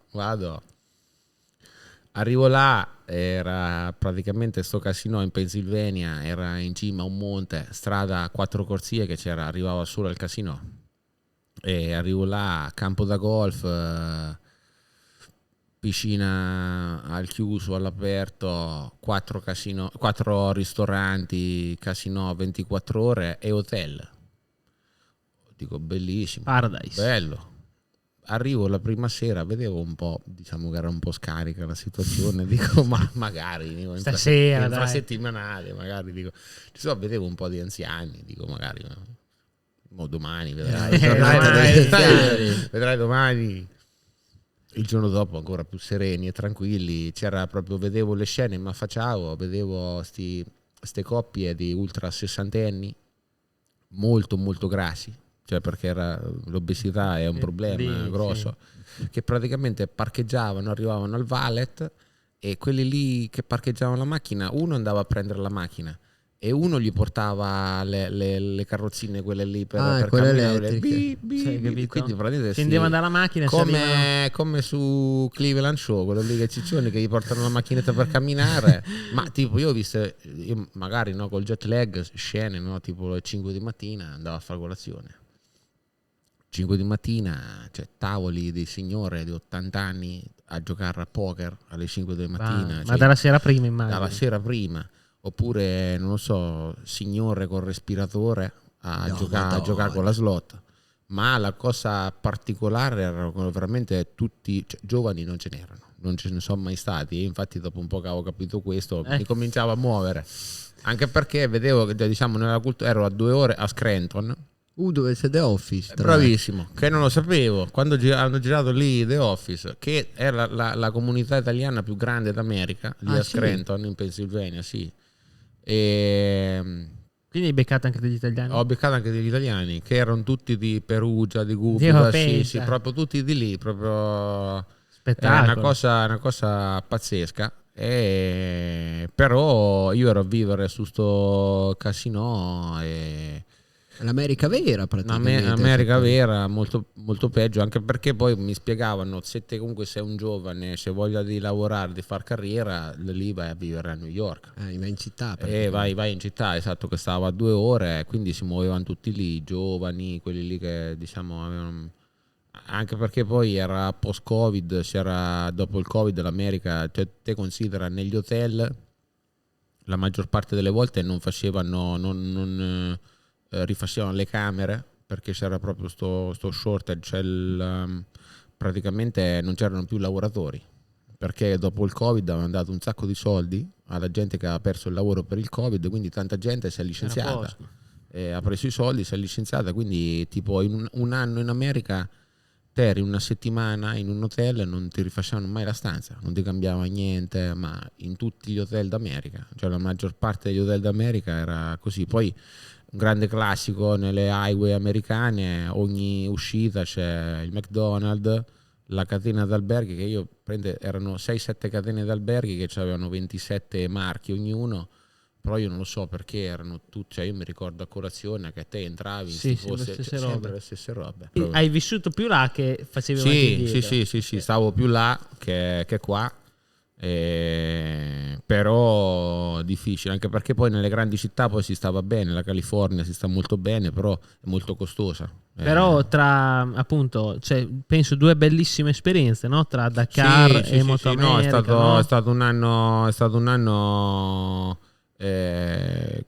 diciamo particolare, perché dopo la MotoGP ho provato a fare tutte queste esperienze. L'anno concluso, ho detto, dopo l'ultima gara ho perso l'ultima gara, però sono andato a fare la MotoGP a Buriram e anche quella è stata un'esperienza abbastanza bellissima, perché per la prima volta, senza andare tanto male, tra l'altro io ricordo, sì. No, non avevo finito ultimo, avevo messo dietro Binder e Nakagami, che comunque hanno fatto tutto l'anno. Io la Suzuki c'ero salito il venerdì mattina. L'hai vissuta con più distacco poi. No, poi ero venuto dall'America, cioè io sono partito, ho deciso di correre, io finisco la gara la domenica, c'era tutto, faccio la gara, fine campionato, premiazioni, erano le 5 di pomeriggio, le 6 di pomeriggio, c'erano 13 ore di differenza col Giappone, dove era la gara delle MotoGP, dove Livio Suppo mi ha chiesto di correre, quindi era lunedì mattina, alle 7 di mattina dico, che fai, vieni a correre, da me erano le 6 di pomeriggio del giorno prima, quindi ho detto dai, vengo. però non è che toccava sbrigarci. Quello che viene dopo, c'era lì con me ad Atlanta c'era mio fratello che doveva andare in vacanza a New York con la sua ragazza. Gli ho detto no. Cambio di programma, fai una cosa, te torni a casa, vai a prendere la tuta della Suzuki che intanto stanno facendo in Italia, poi martedì sera prendi un bel volo e vieni in Thailandia. Al posto di andare vieni di qua che devi andare vieni di qua. Nel frattempo io mi avvantaggio, tuta arrivata il venerdì mattina di Buriram, proprio precisa. Io intanto da Atlanta volo sopra il Pacifico per la prima volta a Seul Buriram, arrivo il mercoledì pomeriggio, partito il lunedì mattina, arrivato il mercoledì pomeriggio perché sono passato hai perso un giorno. Ho perso un giorno in aereo e sono arrivato lì per la prima volta in MotoGP con una moto giapponese, seconda volta perché ho corso col violino. Esatto, il violino di Roby Brivio. Infatti, salutiamo Roby, ciao Roby. È la prima cosa che mi ha scritto, ha detto dai vieni a provare il violino. con l'emoji lì del violino. Sì. E ho avuto la grandissima soddisfazione di provare una moto giapponese in MotoGP, 4 cilindri in linea. Bellissimo, alla prima frenata ho detto ho frenato come solito, guardo da una parte e la moto va dall'altra. Dico, bellissimo, ho detto, meraviglia. Poi c'avevo tutto l'anno, avevo qua il freno a pollice. Perché tu quell'anno avevi fatto sia la Dakar che era principalmente in pista, la Superbike in America. Esatto, Superbike in America con le Dunlop, con la Panigale. E qua avevo alla Dakar con il sinistro mandava avanti il roadbook, in America avevo il freno dietro, con la Suzuki era l'abbassatore. Quindi capisci che infatti il primo turno ho detto senti l'abbassatore non lo usiamo perché metti che vado a frenare dietro e mi si abbassa la moto, devi mettere un post-it sopra. Io ho detto no, non lo mettiamo. Poi Buriram caldo atomico, è stata un'esperienza bellissima. Bello, poi ritornare così ritornare in MotoGP con la Suzuki comunque era abbastanza particolare perché avevano deciso di smettere e quindi c'era un'atmosfera abbastanza particolare, però lavorare con i giapponesi è stato bello perché comunque ho sempre lavorato con italiani, con moto italiane, e era bello perché parlavi 10 minuti, c'era anche Ken Kawuchi, quello che adesso è in Honda, c'erano tutti lì questi giapponesi che te parlavi, spiegavi le differenze, no, perché questo, quest'altro, loro magari 10 minuti di discorso se facevano un ologramma, chiudevano ho parlato 10 minuti, hanno scritto una cosa, hanno scritto una lettera praticamente, quindi eri preoccupato per dire avranno capito oppure non gliene fregava un cazzo. Esatto, quel dubbio era il dubbio, però è stato bellissimo. Ma infatti ultima ma non meno importante direi, per cominciare insomma a parlare anche di la MotoGP. Ho fatto anche la MotoGP. Hai fatto anche la MotoGP. Solo quasi 180 gare. Esatto, solo 10 anni di MotoGP e appunto partendo dall'inizio hai fatto CRT. Differenze a me mi interessa quella che cos'era la CRT. Aspetta, la MotoGP, poi hai guidato la Ducati ufficiale, un cesso incredibile, una roba proprio. Ma di fatto che cos'era? Era un telaio. Allora la prima CRT, la Yoda, era motore Aprilia. Ok, Superbike praticamente. Motore Aprilia dell'RSV4. Ok, stock. Superbike. Cioè motore Superbike. Cioè Superbike sarebbe stato una di più. Sì, era un motore praticamente partito dalla serie elaborato, ognuno se lo elaborava come volevi, però un motore che doveva avere praticamente i basamenti di serie. E il resto, la ciclistica, era totalmente prototipo, però il motore doveva essere un motore che era di produzione. Praticamente stock. Il motore dell'RSV4, della moto con cui facevano il mondiale Superbike, ma quel motore lì chiaramente l'Aprilia non ce lo dava a noi ufficiale, quindi ce lo elaboravamo il team, solo che era tutto veramente all'inizio. Io mi ricordo la prima gara che abbiamo fatto in Qatar, io velocità massima 2,98, Pedrosa mi sembra 3,38. primo turno di prova 40 km/h. I cavalli quanti ne mancavano? Cavalli niente, cioè ce n'avevo meno della Superstock. Era veramente un progetto che era all'inizio, che comunque mi ha dato l'opportunità di andare in MotoGP, ma era veramente, non era all'altezza. Era durissimo. Alla fine di quell'anno finimmo anche i pezzi, quindi prendemmo la Southern BMW, la Southern col motore BMW insomma, di serie. Con quella sono riuscito a fare ottavo a Valencia. Quella gara era una gara in cui Pedrosa partì dai box, c'era mezzo e mezzo, partì dai box e vinse perché mise le slick dai box. 2012, che fece secondo Nakasuga. Nakasuga era vicino a me in griglia, ha visto a me mettere le slick, ma io ho messo le slick perché c'avevo una moto sola, quindi c'avevo Giovanni Sandi, mio capomeccanico, mi fa: senti, guarda, qui va a asciugare, mi fa: parti piano perché ho detto la moto non la possiamo, questa non la possiamo cambiare, quindi ho detto secondo me sa asciugherà, partiamo con le slick. Io ho fatto ottavo. Nakasuga, che era partita addirittura dietro a me, ha fatto secondo. Nakasuga Pedrosa collaudava le Yamaha, collaudatore Yamaha. Pedrosa addirittura andava talmente molto più forte che ha fatto il giro di cognizione con la moto da bagnato, è partito con quella da asciutto e ha vinto la gara, tanto che di buono, ma pure doppiato. Pedrosa ha detto a un certo punto: partiamo, io parto dalla griglia, a un certo punto dopo un po' mi passa Pedrosa, dico vabbè. Verso fine gara riecco Pedrosa. Scusa, ma Dio buono, ma quante gare ha fatto Pedrosa? È Pedrosa o è Stone? Ho detto, ma prima ho detto ero sicuro che era Pedrosa. Quindi non raccapezzavo più niente. Volava, volava, andava in un altro sport, anche perché poi gli altri hanno cambiato, io non me lo ricordo. Cioè, se mi ha passato una o due volte, non ci ho raccapezzato niente. Quella gara lì però ho fatto ottavo, miglior risultato della stagione, però le CRT, e ci ho continuato a correre per 3 anni.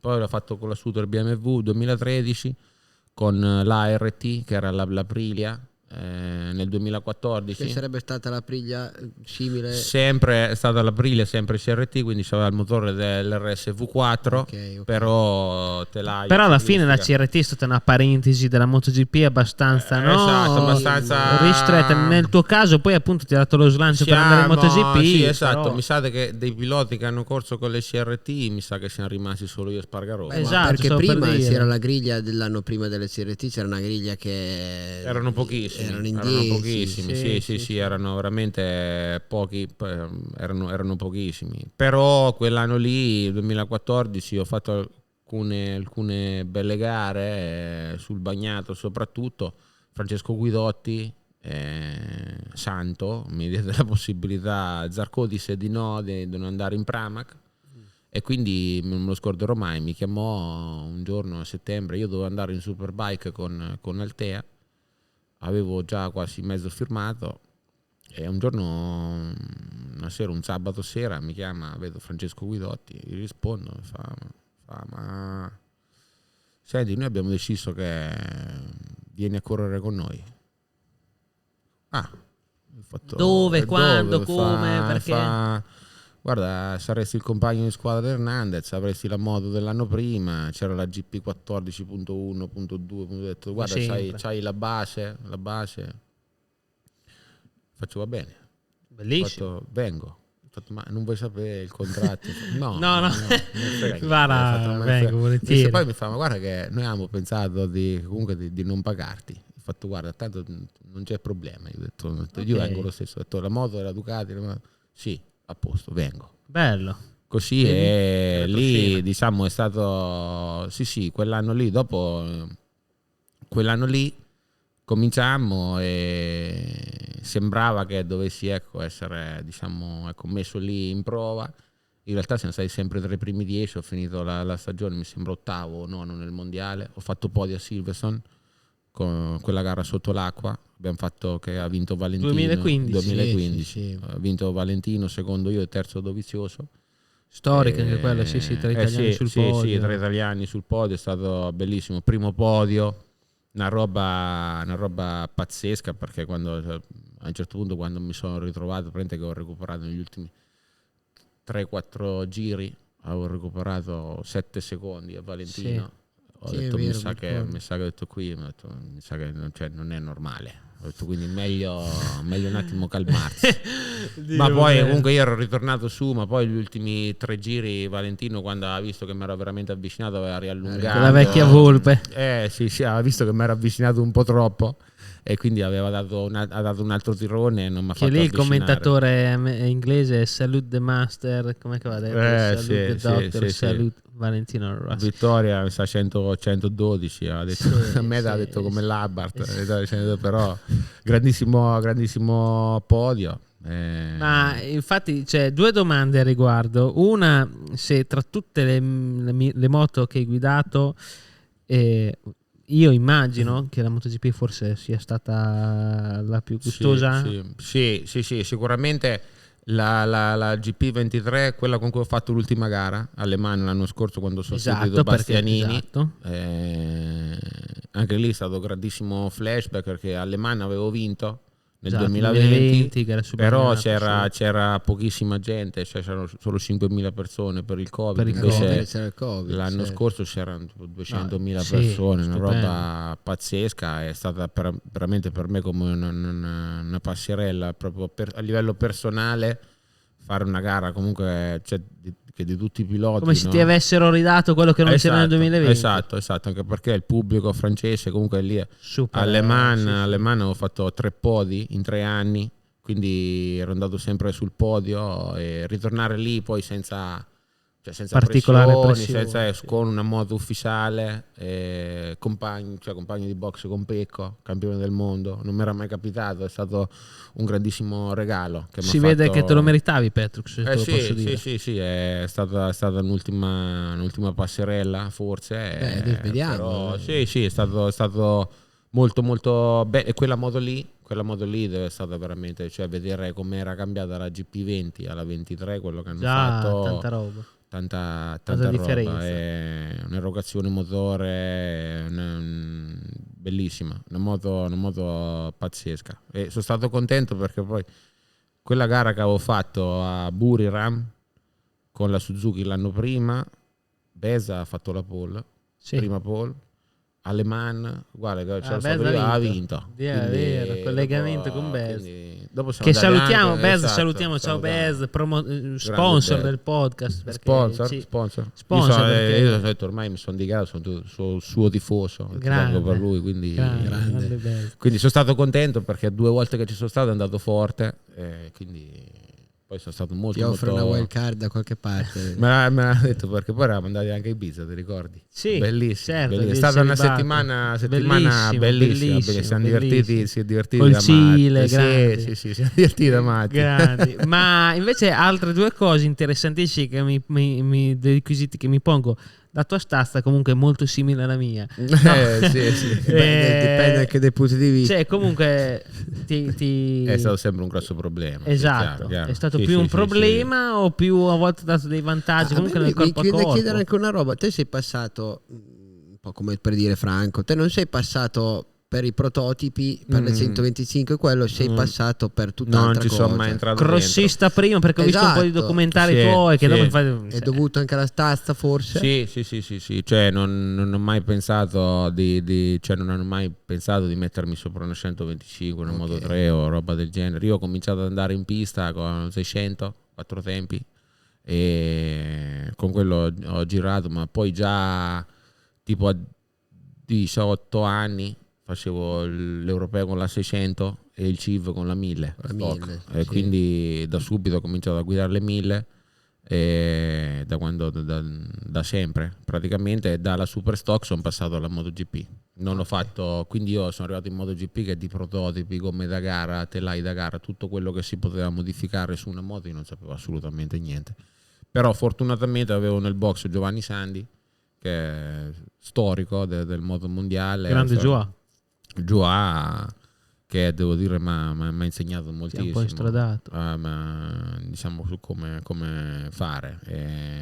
È stata una bella scuola, insomma. Anche all'inizio, quei 3 anni lì veramente sono stati durissimi, con la CRT sono stati veramente durissimi, perché comunque non imparavi veramente poco, non sapevi veramente qual era il tuo livello, ecco. Beh, certo. Invece prima una cosa che ci chiedevamo, quella vittoria al Mugello, La vittoria del Mugello.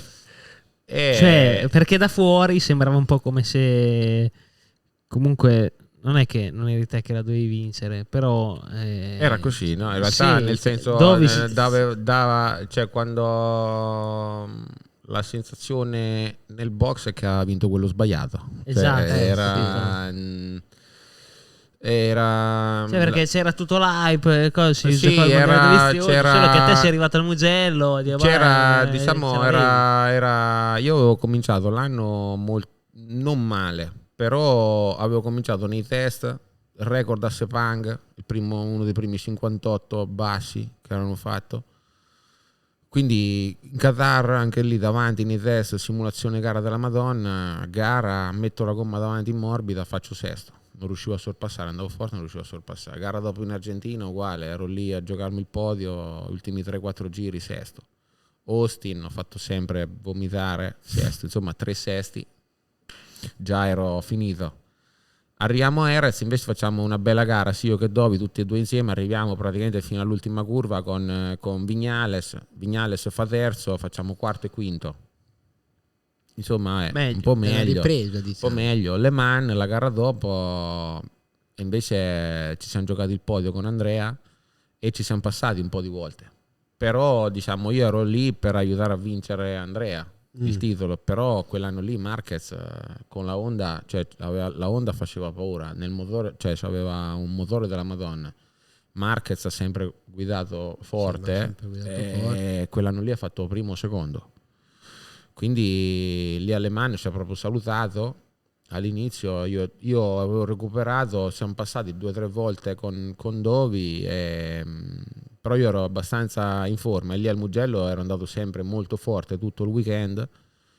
Anche in gara, direi. Sì, però con Dovi ce l'eravamo sempre detti, nel senso che ci siamo sempre aiutati molto, ci allenavamo molto, però la domenica ognuno per conto suo. Ma qualche ordine ti arriva in stile Formula 1 oppure No, non sono stati mai ordini di questo genere. No, era poi una cosa che avevamo gestito, diciamo, totalmente io e Andrea. Ma era una cosa che avevamo fatto per aiutarci e stimolarci uno con l'altro. E solo che quella gara lì, allora, il 2017 l'aveva vinta Dovi, 2018 Lorenzo, quindi doveva vincere una Ducati. Però siamo arrivati lì, io quella gara lì sono andato, c'era all'inizio molta confusione, nessuno voleva tirare, erano quelle gare dove si sceglieva sempre la gomma più morbida, non si tirava mai, e gli ultimi 4-5 giri e Dovi stava rifacendo la stessa tattica, solo che eravamo a un certo punto eravamo diventati 8-9, quindi se stavi dietro nel rettilineo era una bolgia. 8-3. Quindi sono andato avanti io, mi sono messo lì piano piano, ho detto adesso faccio una cosa, 7 giri dalla fine e provo a spingere di più, solo che quando al Mugello già ne hai fatti 15 dici, lo sai che c'è, forse 7 giri, forse aspetto qualcosa, perché se comincio a spingere a 7 giri dalla fine non c'è detto, proviamo 5. Arrivo L5 e dico, ma sai che forse sono ancora un po' troppi, facciamo 3, tre ci provo. 3 ci ha pensato anche Dovi, infatti mi passa, cominciamo un attimo a passarci, solo che nel rettilineo c'erano Marquez e Dovi, quei 2 grandissimi bastardi. Io uscivo per primo, arrivavano, provavano la volata, quando mi affiancavano chiudevano il gas, così quindi mi facevano rimanere davanti e io tiravo, esco dall'ultima curva, infatti passano su a fionda, uno da una parte uno dall'altra. All'ultimo giro? Ultimo giro al posto di chiudere, diciamo, adesso giro passiamo. Sento una ventata prima a sinistra poi a destra, mi spostano, dico ecco vabbè, sì, perché forse la gente a casa non lo sa, ma quando passa il MotoGP ai 300 in fondo al Mugello, quando te sei fuori a vedere, voi non lo sapete, cioè te probabilmente non lo sai perché non ti sei visto, ma quando uno arriva un gruppone di MotoGP, cioè te fuori, comunque ti arrivano delle vampate d'aria, delle sfolate che comunque... trema per terra, una roba... C'è il nome Quindi delle quando... NASCAR, c'è proprio il nome di sta cosa. Adesso esatto, mi una cosa del ricordo. genere. Quando ti passano, le MotoGP che arrivano a 3,50 lì che scollinano al Mugello quando arrivano al primo giro, penso da fuori sia una roba da brividi. A parte che dalla Bucine alla prima curva c'è uno spicchio di dita, però. Insomma, mi passano su a Fionda e dico vabbè, cazzo, la solita inculata, mai una gioia, cioè. mai, ho detto mai una gioia, però sapevo, dico guarda, se magari riesco a passarne uno durante il giro all'ultima curva alla Bucine, o ero molto forte nella frenata dopo l'arrabbiata 2, quella in discesa, Scarperia Palagio, ero molto forte, avevo passato Dovi lì il giro prima, dico provo a ripassarne almeno uno là sopra. Nel frattempo che penso questo, freno. Sei ancora lasciando donato qui. Sto arrivando, sullo scollino, dico vabbè, penso un attimo ai 340, 350. Ai 340, 350 provo, ho detto vabbè dai, al limite devo fare podio, butta via. Perché eravate voi tre. Sì, butta via. Freno. Marquez e Dovi non frenano. Ostia. Frenano più avanti. Dico la Madonna. Dove vanno? Se la fanno, basta, non ci ho capito niente. E effettivamente vanno larghi, molto larghi. E io invece ho detto cazzo, mi hanno lasciato tutta e io ho preso e sono andato giù lungo il cordolo, e da lì niente, ho fatto solo il giro che dovevo fare, frenavo molto forte, poi per fortuna rivedendo la gara Marquez sulla Arabia 2 ha frenato fortissimo, mi è arrivato quasi che mi ha tamponato, esco dall'ultima curva, ho detto guarda, la storia della vita, adesso metto quarta, quinta, Marquez mi passa, tu guarda, tu vedrai, anche perché qui a Misano fece la stessa, mi ha inculato così, a Misano, ho fatto tutta la gara davanti, mi ha fregato all'ultimo giro, metto quarta, la quinta non arriva, non è arrivato, ho detto è video, perché in un momento quarta, quinta e sesta, e da quel momento in poi non mi ricordo un cazzo. Bello. Cioè quando sono andato tutto, chi ti tira da una parte, chi ti tira da un'altra, questo, quest'altro. Da lì in poi solo nel podio pomeriggio così nel podio non mi ricordo niente del podio perché ti passa tutta la vita davanti, cioè, c'ero già stato nel 2007 quando te hai vinto, vero, terzo, ho fatto terzo, c'ero già stato lì nel podio del Mugello, bellissimo, veramente quando dici però dal primo gradino insomma dal primo poi è stato comunque è stato l'ultimo vero Mugello prima del Covid, con massimo della gente, è stato molto molto molto bello. Però sono tutti lì per te, quando è che sei lì sopra una figata. Sì, la cosa brutta ecco che passa talmente in un attimo che dici è passato tutto. Sì.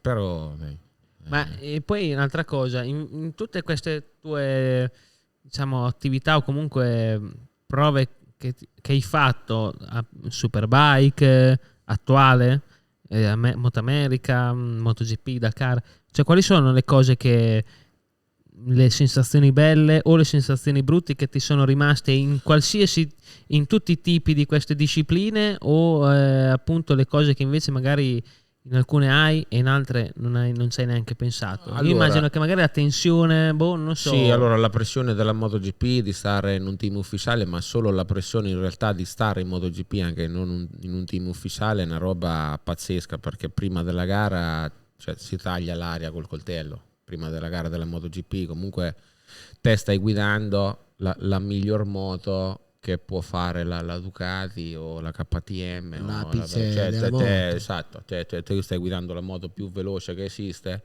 e con i piloti più veloci che esistono c'hai una responsabilità, è il massimo dell'esponenza, diciamo. Sì, cioè veramente è pesante, perché non ti godi nulla di quello che è talmente tutto così importante quello che fai, che non ti godi nulla, cioè non ti godi il fatto di avere l'onore, perché è un onore guidare le moto più veloci del mondo e reggere contro i piloti, far parte dei piloti migliori del mondo. È una cosa, è un orgoglio, un onore incredibile. Quando ci sei dentro percepisci solo la pressione di dover fare. La Superbike sotto questo punto di vista è molto più bella, perché è molto più familiare, molto meno pressione, nonostante tutti corri comunque con delle moto spaziali, perché sono delle moto comunque una Panigale elaborata al massimo, sì, che è forse la più vicina appunto alla esatto, MotoGP. sì, cioè comunque anche nella mia Superbike che non c'è un pezzo di serie, alla fine è una Certo. moto pazzesca, però c'è molta meno pressione, è chiaro che c'è molto meno appeal rispetto alla MotoGP,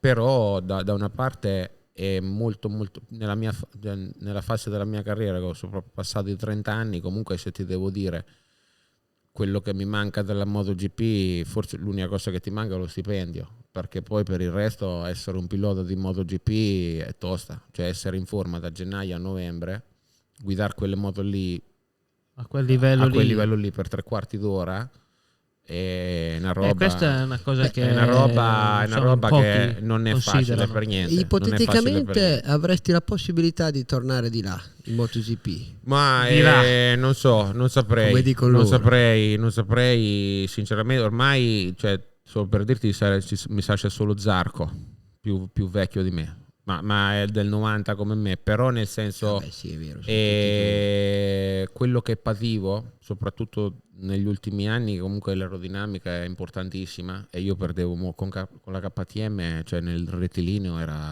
cioè facevo proprio pena, perché comunque la KTM era molto piccola al tempo, io ero molto grosso e proprio nel rettilineo perdevo dalle altre KTM sempre 3-4 decimi, quindi già sì, era una roba che comunque non potevo, cioè quando te perdi così tanto 3-4 decimi in una gara come a Misano, sì, ti sega le gambe secondi, proprio, poi non sorpassi ma ti sorpassano, quindi non ero più competitivo e non potevo fare niente, mentre in Superbike riesci un po' a diciamo compensare questa cosa qui, anche perché ci sono delle gomme diverse, cambiano molto più caratteristiche, diciamo ci sono tante cose che sono meglio, cioè posso essere più competitivo, in MotoGP devi essere molto veloce, molto forte, piccolo, leggero. Comunque sì, mi sembra di aver capito che cioè prima della partenza, che sia Dakar, Superbike America, è sempre quella la cosa figa è sempre quella comunque. Sì, che non sai mai come è quella sensazione, quel brivido lì è quello che ti fa tenere, che ti tiene vivo, no? Quello che comunque ti stimola, che poi lo odi. Perché no? Quando sei lì dici, quando sei lì non vedi l'ora che finisce, voglio essere dall'altra parte. Esatto, quando sei lì che ti devi vestire, poi più vai avanti con gli anni più c'è paura di farti male, nel mio caso, quindi incominci un po' a pensare, dici ma chi me lo fa fare, perché devo sentire sta pressione, sta roba, sto peso per star così, poi quando in realtà sei a casa che guardi le gare dici porca che cazzo sto a fare sul divano oggi, ti capisco bene però ecco quello comunque quel brivido lì alla Dakar è bello, tutto molto bello, c'è la sensazione di libertà, tutto quanto, però la sensazione di farsi veramente molto male è una cosa, è una cappa molto pesante che c'è sopra nella Dakar, comunque il fatto della pericolosità non ti fa godere il fatto di guidare la moto in dei posti pazzeschi, che cioè puoi veramente guidare dove vuoi andare, puoi essere veramente libero quando sei tra le dune, è una delle sensazioni più belle del mondo, sembra a metà di guidare lo snowboard, la moto, una barca. È una roba pazzesca. Bello. Detto ciò, detto questo grandissimo bagno di esperienza toccando un sacco di mondi dalla Dakar, Superbike, MotoGP, siamo quasi in chiusura con la nostra solita domanda, ovvero che cosa diresti, un consiglio, comunque un tuo aneddoto per un ragazzino, per un giovane che insegue un sogno, una carriera come quella che puoi aver fatto te, quale può essere? Me l'hanno chiesto tante volte. Io me l'hanno detto, ma domanda simile, mi hanno detto ma se c'è un figlio impareresti ad andare in moto? Gli direi ma forse no. Se me lo chiede lui, forse la cosa che vedo magari nelle generazioni moderne magari è proprio il fatto che tanti bambini non hanno un sogno, e quindi io quello che dico è magari seguite il vostro talento, il vostro sogno, andargli dietro, perché poi non c'è niente di più bello che provare a inseguire quello che ti fa stare bene, che ti fa... Poi no, quando dici la passione è sacrificio, è tribolazione, la maggior parte, cioè, secondo me si campa di grandi sconfitte e piccole vittorie, però quello che ci tiene vivo è poi quello che ci fa svegliare, no? Che dici è questo, quindi io penso è banale dire inseguire i propri sogni, però già avere un sogno è una cosa difficile.